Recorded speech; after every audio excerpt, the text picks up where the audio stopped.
പച്ചയായ രാഷ്ട്രീയം കളിക്കുകയും ചെയ്യുന്നു എന്നുള്ളതാണ് അതിൻ്റെ പ്രശ്നം.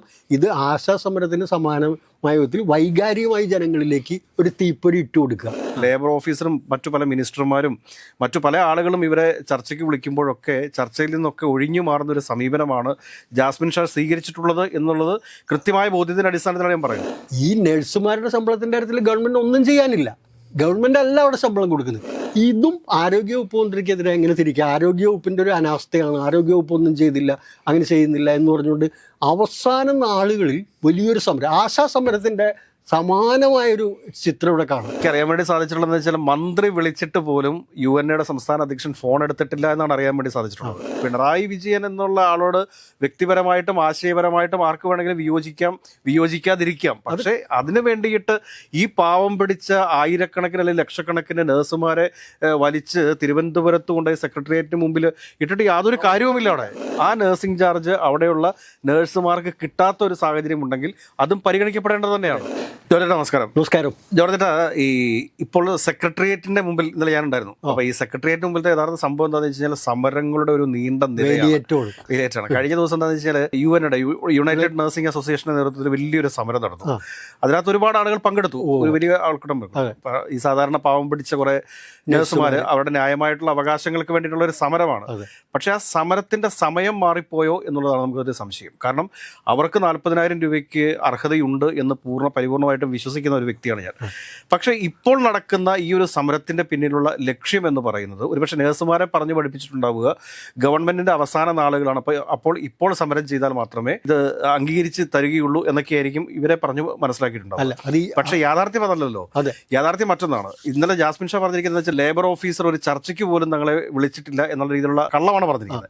സത്യം അതല്ല. ലേബർ ഓഫീസറും മറ്റു പല മിനിസ്റ്റർമാരും മറ്റു പല ആളുകളും ഇവരെ ചർച്ചയ്ക്ക് വിളിക്കുമ്പോഴൊക്കെ ചർച്ചയിൽ നിന്നൊക്കെ ഒഴിഞ്ഞു മാറുന്ന ഒരു സമീപനമാണ് ജാസ്മിൻ ഷാ സ്വീകരിച്ചിട്ടുള്ളത് എന്നുള്ളത് കൃത്യമായ ബോധ്യത്തിൻ്റെ അടിസ്ഥാനത്തിലാണ് ഞാൻ പറയുന്നത്. അപ്പോൾ അങ്ങനെ വരുന്ന സമയത്ത് ഈ ഒരു സമരം ഈ സമയത്ത് വരുന്നത് പിണറായി വിജയൻ എന്ന വ്യക്തിയോട് ചില ആളുകൾക്കുള്ള വ്യക്തിവൈരാഗ്യം, ആ വ്യക്തിവൈരാഗ്യം കൊണ്ട് ഈ നഴ്സുമാരെയും അവരുടെ ന്യായമായ അവകാശത്തെയും ദുർവിനിയോഗം ചെയ്യുകയാണ്, അല്ലെങ്കിൽ ചൂഷണം ചെയ്യുകയാണ് എന്നുകൂടി പറയേണ്ടി വരില്ലേ? അല്ല, സിബി പറഞ്ഞ കറക്റ്റായിട്ടുള്ളൊരു കാര്യമാണ്. കാരണം അതായത് ഈ നഴ്സുമാരുടെ കാര്യത്തിൽ നമുക്കറിയാം 40,000 അല്ല അതിൽ കൂടുതൽ ശമ്പളം കൊടുക്കണമെന്ന് പറയുന്ന ഒരാളാണ് ഞാൻ. കാരണം അവർ ഡ്യൂട്ടി ചെയ്യുന്നതും എല്ലാം ചിലപ്പോൾ അവർക്ക് ഈ നമ്മുടെ അവരുടെ വർക്കിംഗ് ഇതനുസരിച്ച് തന്നെ നിൽക്കാൻ പറ്റണമെന്നില്ല.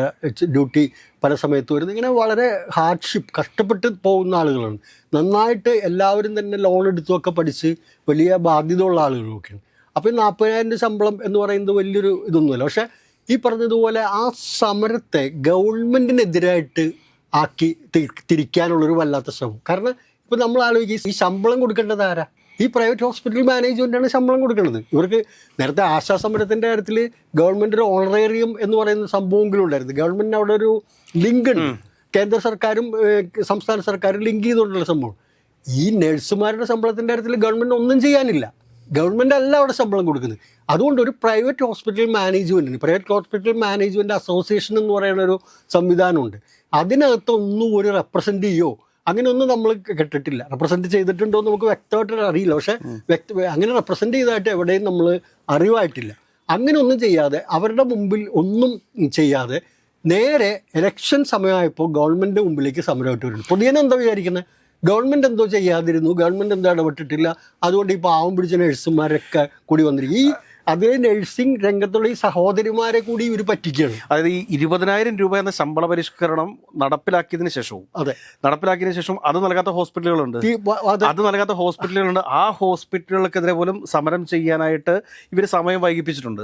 അതിനുശേഷം ഇപ്പോൾ പല ഹോസ്പിറ്റലുകളും മുൻപോട്ട് വരുന്നുണ്ട്, ഞങ്ങൾ ഇവിടെ 30,000 രൂപ ശമ്പളം നൽകാം. ഇന്നലെ തന്നെ തിരുവനന്തപുരത്തെ ഹോസ്പിറ്റൽ ഉടനെ തന്നെ പറഞ്ഞു ഞങ്ങൾ 40,000 ശമ്പളം കൊടുക്കാൻ തയ്യാറാണെന്ന് പറയുന്ന സ്ഥിതിയുണ്ട്. അപ്പോൾ 30,000 രൂപ കൊടുക്കാം എന്നൊക്കെ പറയുന്നുണ്ട്. പക്ഷേ ഇത് എന്താണെന്ന് വെച്ചാൽ ഇത് ഒരു സ്വകാര്യ ഹോസ്പിറ്റലുകളുടെ കാര്യത്തിൽ ഗവൺമെന്റിന് അങ്ങനെ ഒരു തീരുമാനം എടുക്കാനായിട്ട് ഒരുപാട് നിയമപരമായ പരിമിതികളുണ്ട്. ഈ പരിമിതികൾ മനസ്സിലാക്കാതെ ഇപ്പോൾ നടത്തുന്ന ഈ ഒരു സമരം എന്ന് പറയുന്നത് അത് രാഷ്ട്രീയ പ്രേരിതമാണ് എന്ന് തന്നെ നമുക്ക് പറയാൻ വേണ്ടിയിട്ട് സാധിക്കത്തുള്ളൂ. പക്ഷേ ഇപ്പോഴും നമ്മൾ പറഞ്ഞുകൊണ്ടിരിക്കുന്ന കാര്യം എന്താണെന്ന് വെച്ചാൽ നഴ്സുമാർക്ക് 40,000 രൂപ ശമ്പളത്തിന് അർഹതയുണ്ട്, കൊടുക്കണം. അതുകൂടാതെ നഴ്സിംഗ് ചാർജ് എന്നും പറഞ്ഞുകൊണ്ട് ഏതെങ്കിലുമൊക്കെ ഹോസ്പിറ്റലുകൾ നഴ്സിംഗ് ചാർജ് ഈടാക്കിയിട്ടും ആ നഴ്സിംഗ് ചാർജ് അവിടെയുള്ള നഴ്സുമാർക്ക് കിട്ടാത്ത ഒരു സാഹചര്യം ഉണ്ടെങ്കിൽ അതും പരിഗണിക്കപ്പെടേണ്ടത് തന്നെയാണ്. ഈ സമീപകാലത്ത് തന്നെ നമ്മൾ എടുക്കുക, ഈ ഒരു പ്രൈവറ്റ് ഹോസ്പിറ്റലിലെ ഈ ചികിത്സാ ചെലവ് കുത്തനെ ഉയർന്നിട്ടുണ്ട്. നമ്മളെ ഓപ്പൺ ഹാർട്ട് സർജറി, ബൈപ്പാസ് സർജറിയുടെയൊക്കെ 3-3.5 ലക്ഷം രൂപ റേഞ്ചിൽ നിന്നിരുന്നത് 7-8 ലക്ഷം രൂപയിലേക്കും അതുപോലെ വലിയ തോതിൽ അത് മാറുന്ന സ്ഥിതിവിശേഷം. അത് രണ്ട് കാര്യങ്ങളുണ്ട്. ഒന്നെന്താ വെച്ചാൽ ഈ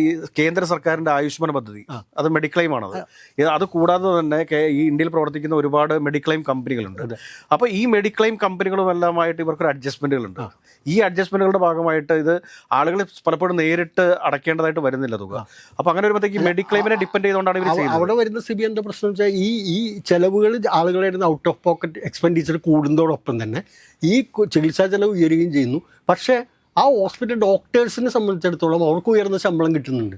പല ഹോസ്പിറ്റലുകളിലും ഇല്ല. നമുക്കിപ്പോൾ മനസ്സിലാക്കാൻ സാധിച്ചിട്ടുള്ളതെന്ന് വെച്ചാൽ കഴിഞ്ഞ ദിവസം IMAയുടെ പ്രസിഡന്റ് പറയുന്നത് എന്താണെന്ന് വെച്ച് കഴിഞ്ഞാൽ 25,000 രൂപയ്ക്ക് വരെ ശമ്പളത്തിൽ ജോലി ചെയ്യുന്ന ഡോക്ടർമാർ കേരളത്തിലുണ്ടെന്നാണ് പറയുന്നത്. അല്ല, അത് ഞാൻ ഒരു വിഭാഗം ഡോക്ടർമാർ ചിലപ്പോൾ അങ്ങനെയുണ്ട്. പക്ഷേ സ്പെഷ്യലൈസ്ഡ് ഡോക്ടർമാരോ പേരെടുത്ത ഡോക്ടർമാരെ സംബന്ധിച്ചിടത്തോളം അവർ വലിയ എമൗണ്ട് തന്നെയാണ് വാങ്ങിക്കൊണ്ടിരിക്കുന്നത്. അതേസമയത്ത് വല്ലാതെ കഷ്ടപ്പെട്ട് ജോലി ചെയ്യുന്ന നഴ്സിംഗ് മേഖലയെ അവഗണിക്കുന്ന സിറ്റുവേഷൻ ഈ മാനേജ്മെന്റ് തന്നെ എടുക്കുകയാണ്. പക്ഷെ ആ മാനേജ്മെന്റിനെതിരെ ഈ സമരത്തിന്റെ ഒരു കുന്തമുന തിരിക്കുന്നില്ല. അവിടെയാണ് അതിൻ്റെ പ്രത്യേകത. മാത്രമല്ല സിബി പറഞ്ഞ പോലെ ഇതിനകത്ത് രാഷ്ട്രീയപരമായ ചില നീക്കങ്ങളുണ്ട്. കാരണം ഇതിനെല്ലാം ഉദ്ഘാടനം ചെയ്യുന്നതിനും ഇതിൻ്റെ എല്ലാം പിന്നിൽ ഒത്താശ ചെയ്ത് കൊടുക്കുന്നതിനൊക്കെ പ്രതിപക്ഷത്ത് പ്രമുഖ രാഷ്ട്രീയ നേതാക്കന്മാരുണ്ട്. ഇവിടെ വരുന്നൊരു പ്രശ്നം എന്താ അറിയുമ്പോൾ ഇതിനകത്ത് ആരോഗ്യവകുപ്പ് മന്ത്രിക്കെതിരെയാണ് വീണ്ടും ഒന്നും ചെയ്യുന്നില്ല. വാസ്തവത്തിൽ ഗവൺമെന്റ് ലേബർ ഡിപ്പാർട്ട്മെന്റിനെതിരെ ചർച്ച ചെയ്യാമെന്ന് മാത്രമേ ഉള്ളൂ. ലേബർ ഡിപ്പാർട്ട്മെന്റ്, ലേബർ കമ്മീഷണർ, തൊഴിൽ വകുപ്പ് മന്ത്രി അടക്കമുള്ള ആളുകൾ ഇരുന്ന് ഒരു ലേബർ പ്രശ്നമാണിത്. അത് ആരോഗ്യ മേഖലയുമായി ബന്ധപ്പെട്ട ഒരു പ്രശ്നമല്ല, ഇതൊരു തൊഴിൽ പ്രശ്നമാണ്.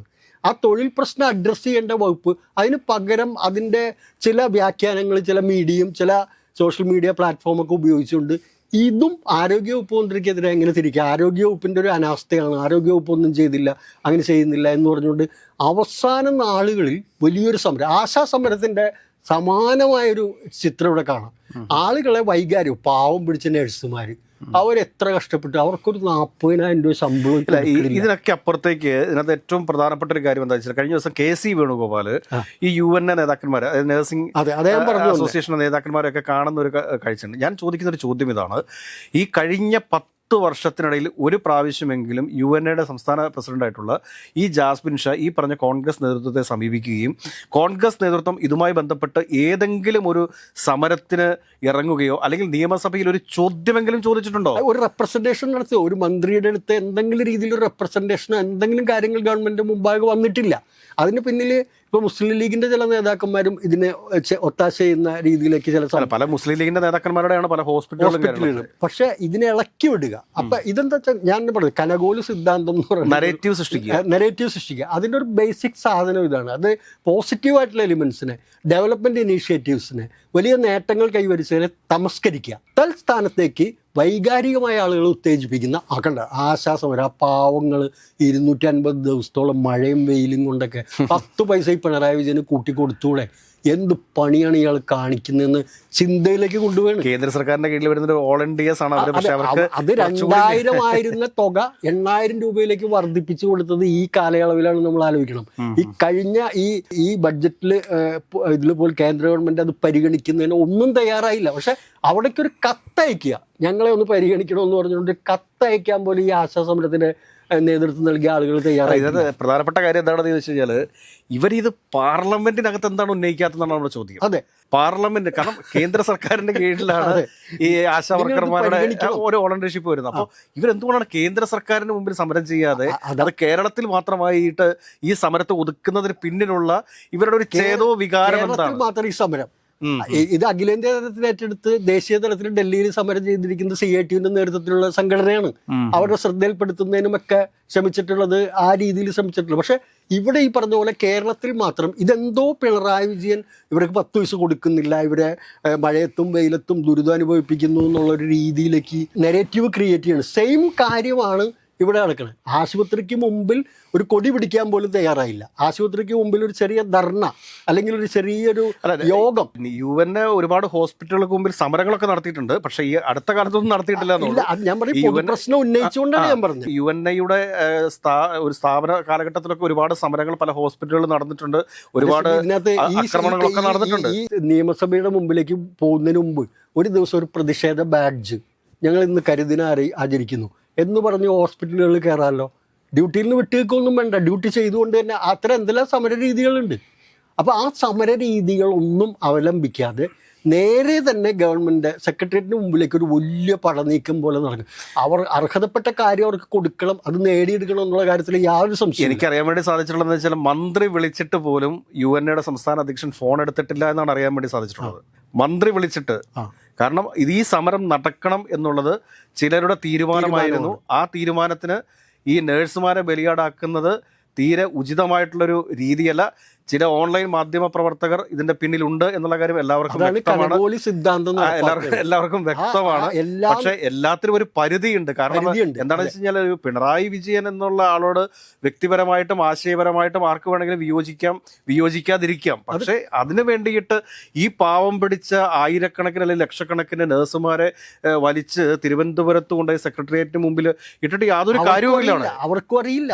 അവരോടെല്ലാം പറഞ്ഞിരിക്കുന്നത് 40,000 രൂപ നിങ്ങൾക്ക് ശമ്പളം കിട്ടണം, നിങ്ങൾ തിരുവനന്തപുരത്തിന് വരണം എന്നുള്ളതാണ്. ആ പാവങ്ങള് ഇത് ആരുടെ നിയമം എങ്ങനെയാണ്, ഇത് ലേബർ ഡിപ്പാർട്ട്മെന്റ് തന്നെ സംസ്ഥാന സർക്കാരിനൊന്നും ചെയ്യാൻ കഴിയില്ല എന്നുള്ള കാര്യങ്ങളൊന്നും അവരറിയുന്നില്ല.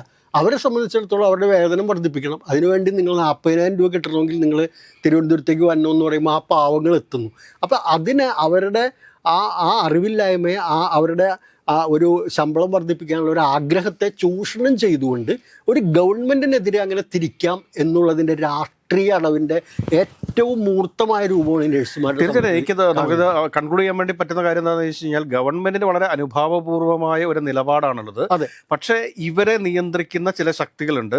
ആ ശക്തികൾ ഇവരെ വെച്ചിട്ട് മറ്റു ചില വിലപേശലുകൾ നടത്തുകയാണ് എന്നുള്ള യാഥാർത്ഥ്യം മനസ്സിലാക്കണം. പച്ചയായ രാഷ്ട്രീയം കളിക്കുകയും ചെയ്യുന്നു എന്നുള്ളതാണ് അതിൻ്റെ പ്രശ്നം. ഇത് ആശാസമരത്തിന് സമാനമായ വിധത്തിൽ വൈകാരികമായി ജനങ്ങളിലേക്ക് ഒരു തീപ്പൊരി ഇട്ട് കൊടുക്കുക, പാവങ്ങളെ അവഗണിക്കുന്നു, പാവപ്പെട്ട എന്ന് പറഞ്ഞുകൊണ്ട് പച്ചയായിട്ട് രാഷ്ട്രീയ നീക്കം നടത്തുന്നു. അതിന് ചില പ്രതിപക്ഷ കക്ഷികളുടെ നേതാക്കന്മാരും ചില മാധ്യമങ്ങളൊക്കെ ഒത്താശ ചെയ്തു കൊടുക്കുന്നു എന്നുള്ളതാണ് ഈ ദുരന്തം എന്ന് പറയുന്നത്. കേരളത്തിൻ്റെ അജണ്ട മാറ്റി സെറ്റ് ചെയ്യുക എന്നുള്ളത് തന്നെയാണ് ഇവർ ഉദ്ദേശിക്കുന്നത്. ദൗർഭാഗ്യകരമായൊരു കാര്യമാണ്, നമുക്ക് വിലയിരുത്താൻ പറ്റില്ല.